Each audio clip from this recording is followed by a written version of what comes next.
Grüßt euch, der Faro ist da und schön, dass ihr wieder eingeschaltet habt zu eurer Zockt A Bavarian Tale. Ein weiterer Teil steht an. Wir schauen uns halt um. Wir werden mit der Renate über ihren Sohn sprechen. Wir sind zurück beim Wirtshaus. Okay, wir müssen nur schauen, wo der letzte Lauschangriff stattfindet. Na, das kann ja theoretisch auch in der Nähe vom Bürgermeister sein, aber ich bin mir sehr unschlüssig. Der Bürgermeister ist gar nicht da. Da hinten ist er. Ah, nicht. Ich weiß es ehrlich gesagt einfach nicht. Und ich den Apfel kann ich gar nicht mitnehmen. Schau hier. Den Apfel kriege ich nicht.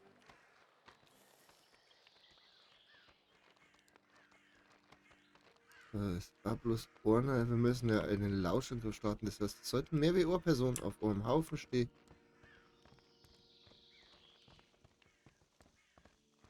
Ich habe ehrlich gesagt wirklich keine Ahnung, wo das sein kann. Da hinten zappt wieder irgendwelche Leute durch die Gegend. Wollen wir durchs Dorf fetzen? Bist du die Renate? Da reden wir gleich mit der Renate, wer schon da ist. Hallo Renate. Die kleine Frau hat einen friedlichen Blick und ein leichtes Grinsen im Gesicht. Grüß Gott, Renate. Ja, bitte, Herr Valentin? Sie haben einen Sohn, ist das richtig? Ja, den Maxel. Was wollen's denn von dem? Ich habe gehört, Ihr Sohn ist in die Stadt gezogen. Ich würde das nur gerne in meinem Bericht vermerken, nichts weiter. Ach so, ja, das ist richtig. Der Maxl ist in Stotzung, um dort eine Arbeit zu finden. Hier draußen gibt's ja kaum was, wissen's. Aber das ist alles nicht so einfach. Er mag's mir nicht erzählen, weil er nicht will, dass ich mir Sorgen mache. Aber ich merke das natürlich, wenn's meinem Bub nicht gut geht.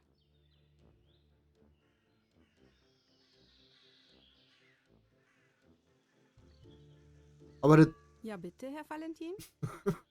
jetzt, wo ich es lesen wollte, fix. Ich habe so einiges über Sie und den Pfarrer gehört. Darüber müssen wir reden. Was genau verheimlichen Sie und der Herr Pfarrer von mir?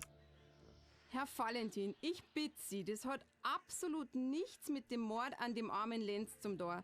Glauben's mir doch einfach. Das Glauben wird der Herr Bayerle bezahlt. Ich brauche Beweise für meine Arbeit und rate Ihnen zu kooperieren. Wir machen das jetzt mal knallhart. Wir haben dem Lenz nichts tun, wir haben den ja braucht. Aber was der Herr Bayerle und ich hier machen, geht sie leider gar nicht so. Wofür haben Sie den Lenz denn gebraucht? Uiuiui, was haben wir da noch? Seife. Wir könnten uns noch waschen. Jetzt brauchen wir erst einmal. Das war so klar. Das wird wohl nix.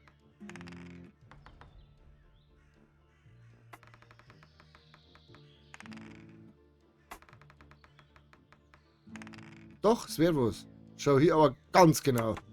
Der hat mir, uns, also dem Pfarrer und mir, geholfen mit was. Informationen nutzen. Hat das etwas mit Ihren Ausflügen in die Stadt zu tun? Ich weiß, dass Sie mit dem Herrn Bayerle in München waren. Ja, das machen wir. Man wird ja wohl nur in die Stadt und wieder zurückfahren dürfen. Da kämen's doch auch her. Auch Lenz Glas scheint regelmäßig in die Stadt gefahren zu sein. Da frage ich mich natürlich, ob ein Zusammenhang besteht. Ja schon, aber das hat ja damit nichts zum Tor. Die Haushaltshälterin wirkt irritiert. Natürlich hatten Sie mit dem Lenz Glas zu tun. Das weiß ich, Renate. Ich weiß von Ihrem heimlichen Treffen. Was haben Sie ihm übergeben? Warum wissen Sie denn von den Kuverts? Woher denn? Die Haushaltshälterin ist sichtlich nervös und verunsichert. Der Maxl, Ihr Sohn, wohnt in der Stadt und war vor kurzem zu Besuch, nicht wahr? Da frage ich mich natürlich, ob auch er verstrickt ist in die Sache. Lassen Sie mir um Himmels Willen den armen Bur aus der Sache raus. Der kann schon gleich gar nichts dafür. Der weiß nichts und hat erst recht nichts falsch da. Der ist ein guter Bur. Konfrontation beenden. Also gut. Der Herr Bayerle wird zwar ganz schön besser, wenn ich Ihnen das erzähle, aber Sie scheinen ja das meiste eh schon zu wissen. Ich muss aber erst einmal allein mit ihm reden. Wo möchte Frau Oberlich so eilig hin? So sollte sie den Fersen bleiben, dabei nicht erwischen lassen. Renate heimlich folgen. Wir werden der Renate heimlich folgen. Wo ist sie denn hingerannt?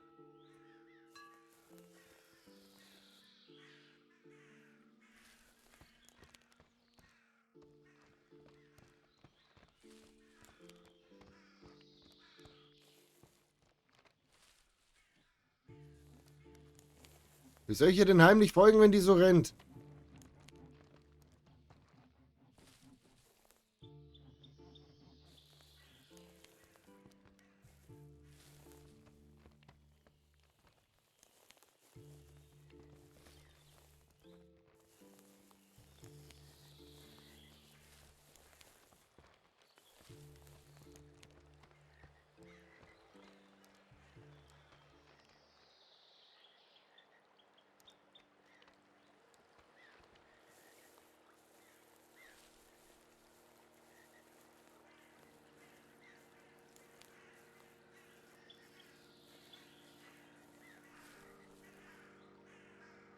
Herr Bayerle, wir müssen reden. Aber Renate, was haben Sie denn? Sie sind ja ganz aufgelöst. Es geht um den Stotterer, diesen Schmidt, der hier die ganze Zeit rumschnüffelt. Ich fürchte, der weiß alles. Aber wie kommen Sie denn darauf? Die Weil- Fragen, die er überstellt, der weiß vom Maxl, verstehen Sie? Ich mach mir solche Sorgen, wenn das rauskommt. Ich sage Ihnen, der weiß gar nichts. Das Lassen Bein. Sie sich nicht verunsichern. Gott hält seine schützende Hand über uns, Renate. Das Das Bein. rauskommt, na, ich mach mir schon Sorgen. Auch um Sie, Herr Bayerle. Das ist alles nur wegen uns. Das tut mir so leid, ich kann's einer gar nicht sagen. Machen Sie sich keine Gedanken. Beten Sie. Mehr können wir jetzt nicht mehr tun. Was geschehen ist, ist geschehen. Was mich aber durchaus verärgert, ist, dass sich die alte Maurer neuerdings offenbar auch am Dorftratsch beteiligt. Eine Frechheit ist das. Diese Unterstellungen. Sie meinen die Sache mit dem Verhältnis. Ärgern Sie sich nicht, Herr Beile. Lassen Sie die Leute einfach tratschen, das haben die immer schon da. Wir wissen, dass nichts davon stimmt, der Rest kann uns gleich sein. Sie haben recht. Lachhaft ist das. Ich wünschte, ich könnte die Sache mit Ihrer Gelassenheit betrachten. Nun gut. Ja, Sie haben recht. Da fällt mir ein, ob das Geld noch hinterm Grabstuhl liegt. Das muss ich holen, bevor es jemand anders findet. Aber das mache ich lieber erst, wenn es dunkel ist. Dann ist keiner mehr im Ort unterwegs und keiner wundert sich, warum ich am Grab vom Karl Oberleitner rumstehe. Herr Valentin, oh weh, haben Sie das jetzt alles mitgehört? Mei, das ist mir jetzt unangenehm. Dann lassen Sie mir das bitte wenigstens erklären. Zuerst möchte ich aber nochmal sagen, dass der Herr Pfarrer und ich nix mit dem Mord zum tun haben. Und ein Verhältnis haben wir auch nicht. Das werden Sie gleich alles verstehen. Ja, dann verzeih. Eigentlich hat das alles angefangen, wie mein Bruder Maxl in Stadt gezogen ist vor ein paar Jahren. Am Anfang haben wir beide gedacht, dass das eine gute Idee ist. Dass er dort eine anständige Arbeit findet, dass wir uns nicht sorgen müssen. Doch bei uns ist das alles nicht so einfach, wissen's? Der Maxl hat sich nie beklagt. Und dann hat der Herr Beile mal in die Stadt fahren müssen und ich bin mitgefahren. Dann haben wir auch den Bub besucht. Mei, ich hab mich so gefreut, ihn wieder zu sehen. Aber die Freude ist mir schnell vergangen. So schlecht ist der Maxl gegangen. Die Arbeit in der Fabrik ist gefährlich. 6 Tage die Woche, jeden Tag mindestens 10 Stunden. Und nachher kann er sich nicht einmal von dem Geld ein eigenes Zimmer leisten. Mit 3 anderen teilt er sich ein Zimmer. Sogar das Bett müssen sie sich teilen. Den Herrn Pfarrer hat das auch ganz schön beschäftigt. Den ganzen Heimweg hat er kein Wort gesagt. Und Hunger hat er auch nicht gehabt am Abend. Ja. Und am nächsten Tag hat er dann einen Plan gefasst, dass er dem Burm helfen muss. Aber er hat ja selber nicht viel Geld. Und deshalb hat er sich überlegt, er nimmt einfach ein bisschen was von der Kirche. Er hat gesagt, es ist schließlich dafür da, Leute in der Not zum helfen. Und die Burm, hat er gesagt, brauchen es dringend. Das ist schon großzügig, finde ich. Aber ganz rechtens ist es natürlich nicht. Das darf nicht rauskommen, das ist schon klar. Der Herr Bayerle darf seine Arbeit verlieren und damit auch ich. Und was dann aus dem Maxl wird, mei, das mag ich mir überhaupt nicht vorstellen. Deswegen waren wir ja so vorsichtig. Der Lenz, der Arme, der hat ja zu dem jungen Leubel seine Freund gehört. Der wollte da auch was machen gegen die Ungerechtigkeit, hat er mir gesagt. Der hat schon auch seine Fälle gehabt, der Lenz, aber im Grunde war er ein guter Bub. Sowas hat er wirklich nicht verdient. Der Schlang in der Pfützen. Jedenfalls, der Lenz hat öfters mal in die Stadt müssen und da hat er uns den Boden gespielt. Der Herr Pfarrer hat immer so viel Geld gesammelt, wie er können hat, und ich hab das dann in ein Kuvert und dem Lenz gegeben. Immer am Sonntag. kurz vorm Ende vom Gottesdienst, wenn noch alle in der Kirche sind, damit das keiner mitkriegt. Aber der Ort hier hat überall Augen und Ohren. Ich hätte es wissen müssen, dass das nicht unentdeckt bleibt. Die Burm haben sich aber so gefreut, die hätten sich nie beklagt. Aber so haben die öfter einmal was Warmes zum Essen gekriegt. Und neue Schuhe, wenn die Alten nur noch Löcher waren. Schauen's, wir hätten dem Lenz doch nie was da, wir haben den ja braucht. Jetzt wissen wir gar nicht, was wir machen sollen. Ich mach mir solche Sorgen. Also Renate, das ist jetzt aber wirklich an der Realität vorbei. So würde ich das gewiss nicht darstellen. Wollen Sie mir etwas sagen, dass Frau Oberlechner lügt? Also Lügen. Lügen ist vielleicht nicht ganz richtig. Aber abenteuerlich ist es schon, was sie da erzählt. Du weißt doch, wie es ist mit den Frauen und der Hysterie. Da kann man nicht alles glauben. Ganz im Gegenteil, ich finde es äußerst interessant, was Ihre Haushaltshälterin zu sagen hat. Ich denke, wir unterhalten uns besser ehrlich miteinander. Ach, die weibliche Hysterie, äußerst interessant ist das. Viel behandelt und wenig verstanden. Vielleicht bleiben wir doch beim Thema, anstatt Frau Oberlechner ins solches Licht zu rücken. Herr Bayerle, hören Sie jetzt auf, mich anzulügen und Ihre Haushälterin in ein solches Licht zu rücken. Für wie blöd halten Sie mich eigentlich?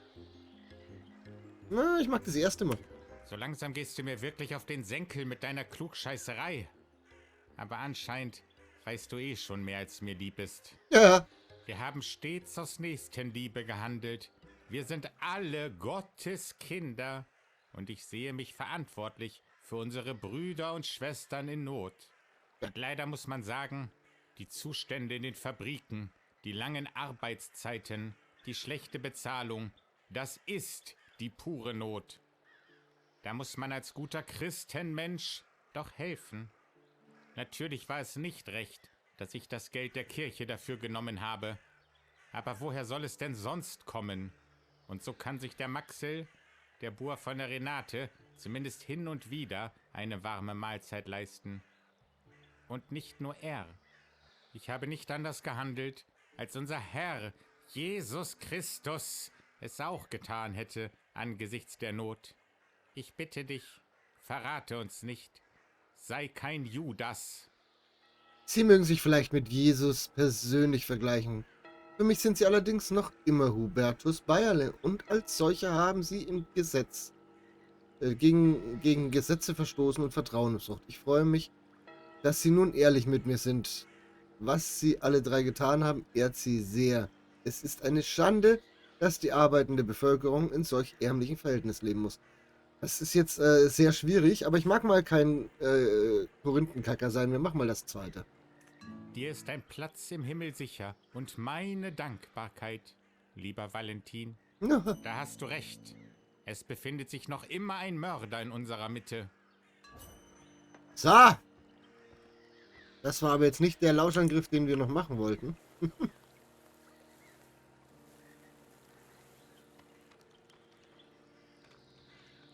Wir haben mal wieder einen Levelaufstieg. Heute ist das voll shit da.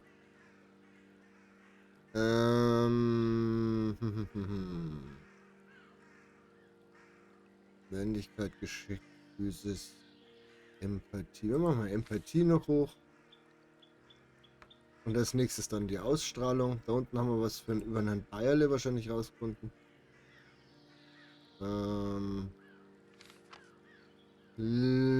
Berichte dem Lehrer, dass der Pfarrer unschuldig ist. Das können wir machen.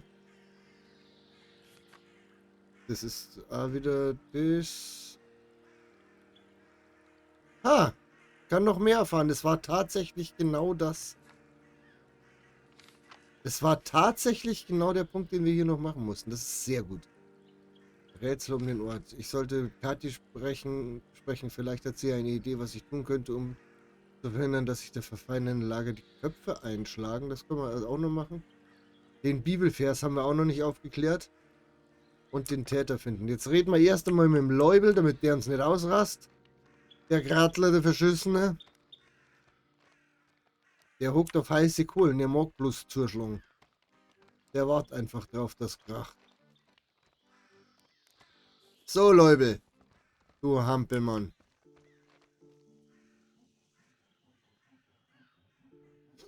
Vor der Schuh steht der junge Mann, er wirkt angespannt. Hallo, Herr Leubel. Der Lehrer wirkt angespannt. Der Pfarrer kann auch nicht der Mörder sein. Wir haben also keine Verdächtigen mehr und der Mörder ist weiter unter uns, bedroht das Leben aller und schüchtert alle progressiven Denker im Ort ein?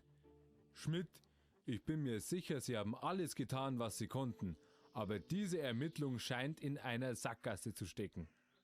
Wir werden auf alle Fälle nicht darauf warten, dass der Mörder sich das nächste Opfer unter den liberalen Kräften im Ort sucht. Wenn sie nicht durch ein Wunder doch noch den Schuldigen ermitteln, sehen wir uns gezwungen zu handeln. Wir müssen unsere Vorbereitungen für das Schlimmste treffen. Dieses verdammte reaktionäre Pack wird zur Rechenschaft gezogen. Tun Sie mir einen Gefallen und ziehen Sie den Kopf ein, bis dieser Sturm vorbei ist. Ah. Ich mag ihm jetzt noch nicht verzeihen, dass der Herr Doktor doof ist. Das lassen wir jetzt einmal bleiben. Ich möchte bloß gern wissen, was er vorhat zum Tor. Der flippt ja völlig aus. So, dann da ist gerade wieder jemand vorbeigezappt. In letzter Zeit zappen sie ordentlich hier. So, Kattel. Kattel? Kattel? Wo ist der Kattel hier?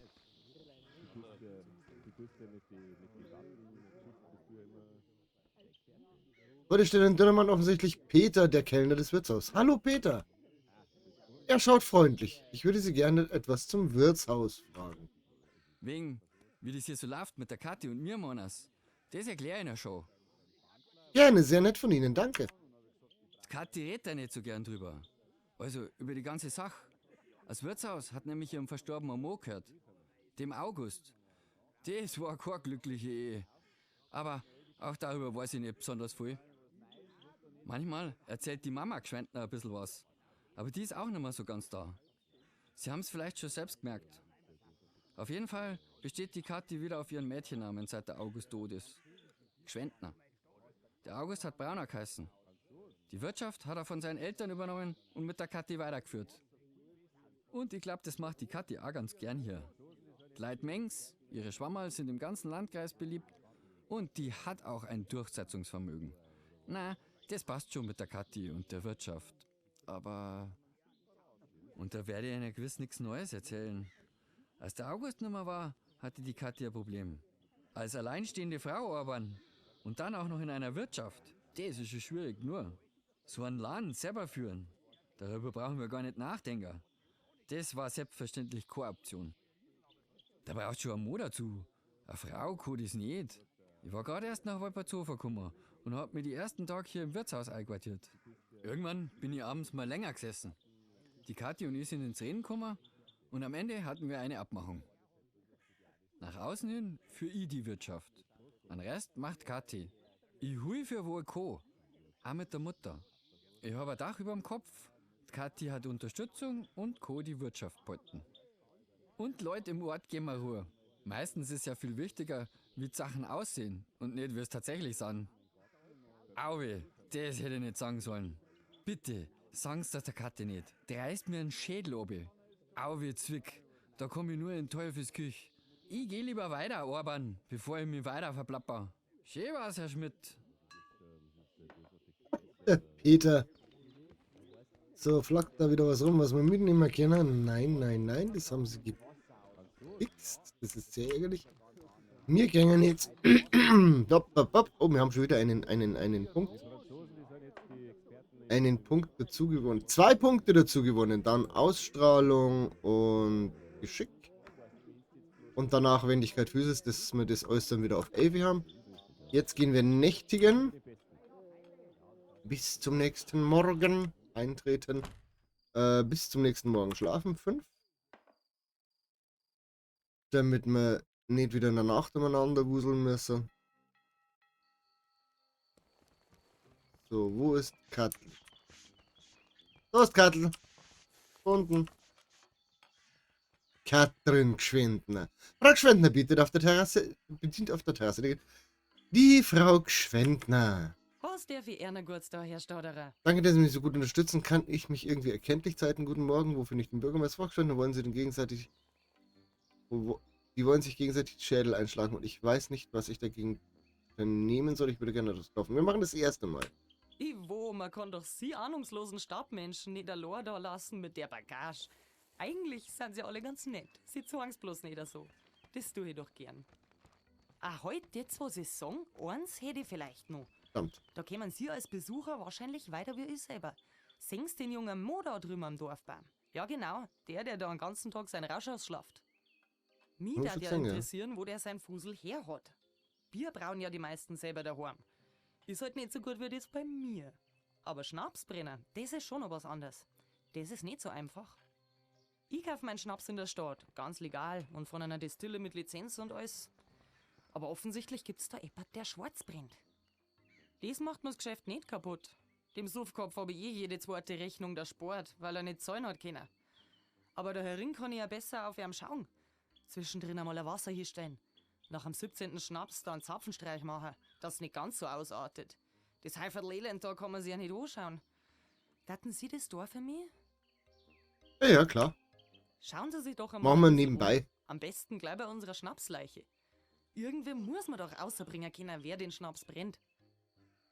Was darf ich Erna kurz da, Herr Und jetzt Stauderer? machen wir das mit der 2 noch. Ja, mei, Valentin, ich hab's schon gehört. Alle sind ganz auseinander, keiner traut am anderen mehr. Wie ist bloß so weit gekommen? Der ganze Ort ist in 2 Lager gespalten und jeder schürzt auf den anderen. Valentin, Sie sind einer von den wenigen, die nur alle 5 beieinander haben. Sie müssen den Mörder finden, bevor alle komplett andrehen. Haben's denn gar keinen Anhaltspunkt mehr? Der Hans Girgel, der Peter. Ich glaube, die beiden älteren Damen im Hof gegenüber tun immer nur so harmlos. Am Schormeierhof scheint es Probleme zu geben. Wir machen mal die 5. Ja, da haben Sie recht. Zuerst stirbt eine Frau, dann bringt sie die Magd um. Vielleicht sollten Sie da mal genauer hinschauen. Ich hab eine Idee. Ich gebe Ihnen einen feinen Obstler mit. Dem Schormeier muss man schon was zum Zungelösen mitbringen. Was darf ich Erna kurz da, Herr Stauderer? Ich würde das Gespräch gern beenden. So. Okay, jetzt haben wir mit der Frau Gschwendner nochmal geratscht. Jetzt schauen wir bei der Leiche, damit wir beschleunigt F drücken dürfen. Schnapsleiche ansprechen. Du bist dir nicht sicher, ob man das Geräusch noch Schnarchen nennen kann oder ob es schon eher ein Sägewerk ist. Das hier dargeboten wird. Auf alle Fälle schläft der Mann tief und fest. Oh, geschissen oder Ahnung. Näher treten. Der Mann verströmt einen äußerst unangenehmen Geruch. Eine Dusche würde ihm auf alle Fälle mal gut tun. Scharfsinn. Die Flasche in seiner Hand untersuchen. Das machen wir. Zack. Würfelt. Passt. Würfelt. Das mit dem Würfeln an sich finde ich eine nette Idee, aber es ist halt tatsächlich ein Glücksspiel. Das reicht. Die Flasche ist eine Seltersflasche aus Ton. Eigentlich wird sie für Mineralwasser verwendet. Aber der aktuelle Inhalt hat deutlich mehr Umdrehungen. Hast du solche Flaschen schon einmal im Ort gesehen? Entschuldigung, du solltest die Augen offen halten. Und jetzt weckt man auf. Neut's mal ja erst einmal eine.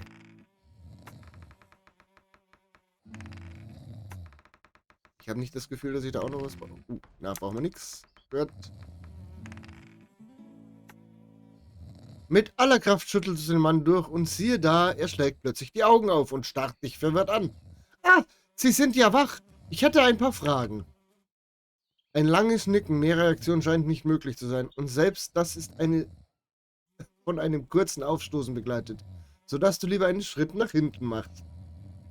Um nicht in der Schussbahn zu stehen, falls der Mageninhalt des bemitleidenswerten Kollegen allzu plötzlich präsentieren sollte. Können Sie mir sagen, wo Sie den Schnaps her haben? Ein leises Lallen, mehr ist nicht zu vernehmen. Und um das zu verstehen, musst du wieder näher treten. Das willst du wirklich nicht. Willst du das wirklich? Näher treten. Du machst wieder einen Schritt auf den Mann zu und versuchst zu verstehen, was er von sich nuschelt. Aber noch bist du nicht nah genug dran. Du müsstest schon mit einem Ohr an seinem Mund. Bist du dir sicher? Boah, jetzt bin ich mir wirklich nicht mehr sicher. Der, wenn uns voll speibt. Bäh. Komm näher ran. Die Schnapsfahne ist überwältigend. Allein von dem Alkoholgehalt in der Luft kann man einen Rausch bekommen. Es war so klar. Doch aus der Nähe kannst du das geltende Wort des Holzfällers verstehen. Der gewonnen. Hinweis wert jedoch nur, bis du das Wirkgeräusch aus dem Mund des Mannes vernimmst. Wendigkeit. Versuchen Sie rasch zur Seite zu springen. Ja, natürlich! Schwierigkeit 18!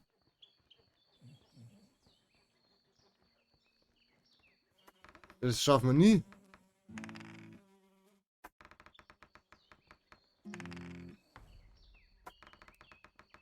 Bitte. Bitte!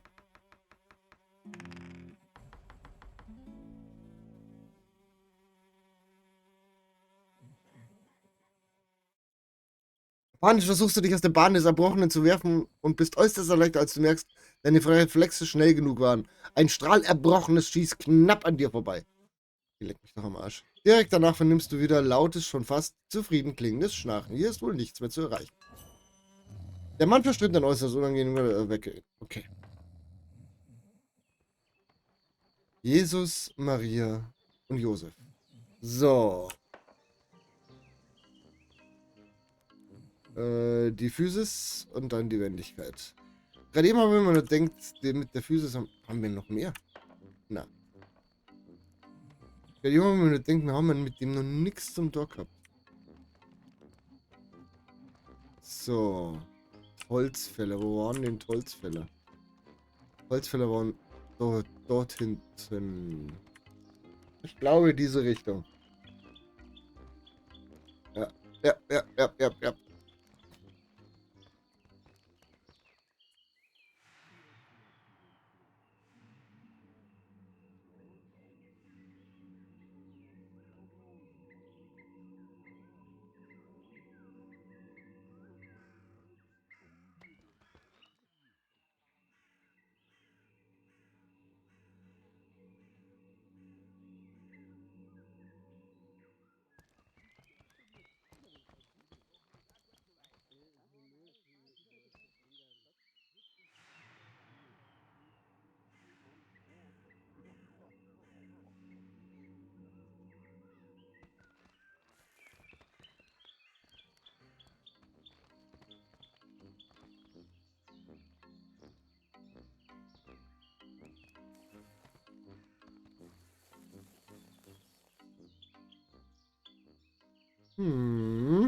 Wer bist jetzt du? Na, wir werden auch noch miteinander reden, bin ich mir ziemlich sicher.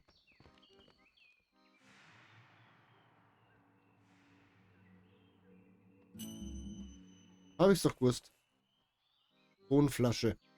Diese Tonflasche sieht der, die du beim Schnapsleiche gefunden hast, sehr ähnlich. Untersuchen. Leider gibt es keine Hinweise auf den Besitzer, du solltest dich weiter umschauen. Naja, ein Versuch war es wert.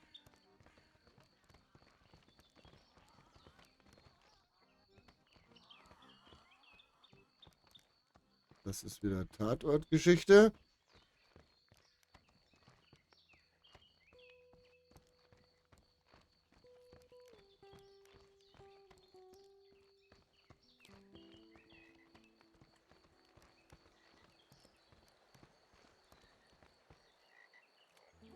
Schormeierhof und da links sind Holzfäller.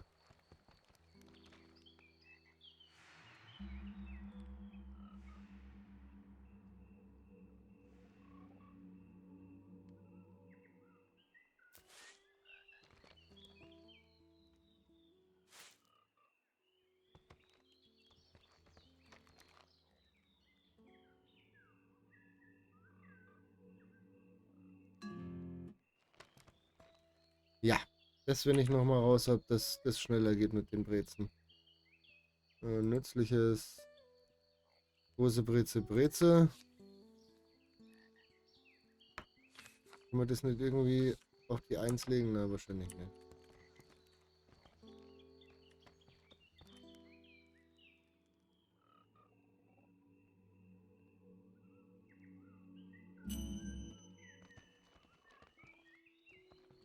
Tonflasche.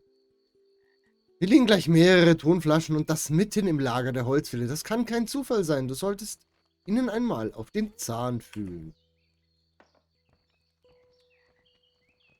Achso, das wollte ich nicht. So haben wir noch verdruckt.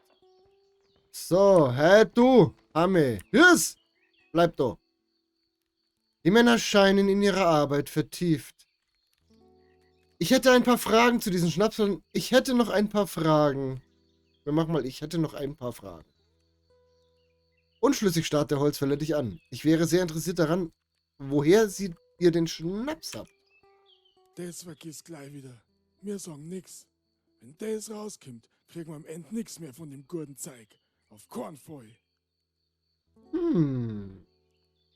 Wenn ich dem Bürgermeister berichte, dass ihr auf der Arbeit Schnaps trinkt, wird das noch ganz andere Folgen für euch haben. Aber denkt doch mal nach, wenn wir zusammentun, können wir sicher viel besseren Preis aushandeln. Das finde ich geil. Ich habe keine Zeit für deine Rumheulerei, du verrätst mir sofort, woher ihr den Schnaps habt. Das Bauchgefühl, ich finde es einfach zu gut. Ha, du bist mir einer. Das klingt jetzt gar nicht übel. Das sollte man auf jeden Fall machen. Es gibt da so einen Vagierer, der ist da jeden Nachmittag gegen 3. Der hat einen guten Brand dabei. Aber ich denke nicht, dass der sie blicken lässt, wenn er die dorten sieht. Der ist recht vorsichtig. Und schließlich starte ich der Holzer ein Gespräch verlassen. Sehr gut. So. Kann ich irgendwann von euch noch anschwallen? Nein. Kann ich nicht. Und der wir uns jetzt da mal verstecken irgendwo, oder? Bis um 3 Uhr Nachmittag. Wie spät haben wir es denn? Kann man das da irgendwo nachgucken? Nein, nein. Nein.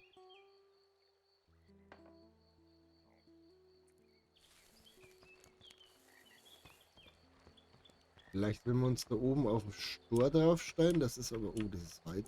Drumherum einer.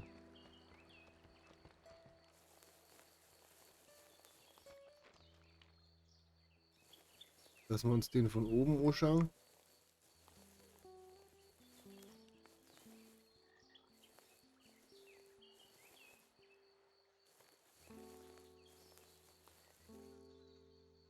Entweder das oder ins Gebüsch. Gut, zack, was machen wir da jetzt? Was ist denn das? Dr. Quar! Das ist ein Quer.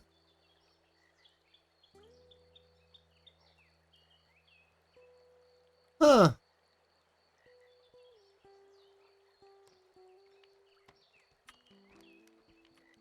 Was für eine... Was ist denn da Quar? Wow. Das mit dem Gewehr schockiert mich jetzt gerade ein bisschen, muss ich sagen. Wenn er mich sieht, kommt er nicht. Wenn er mich nicht sieht, kommt er schon. Immer rummer 3. Wir haben jetzt geschlafen, wir sind gerade erst aufgestanden. Das heißt, das ist nur weit nicht 3.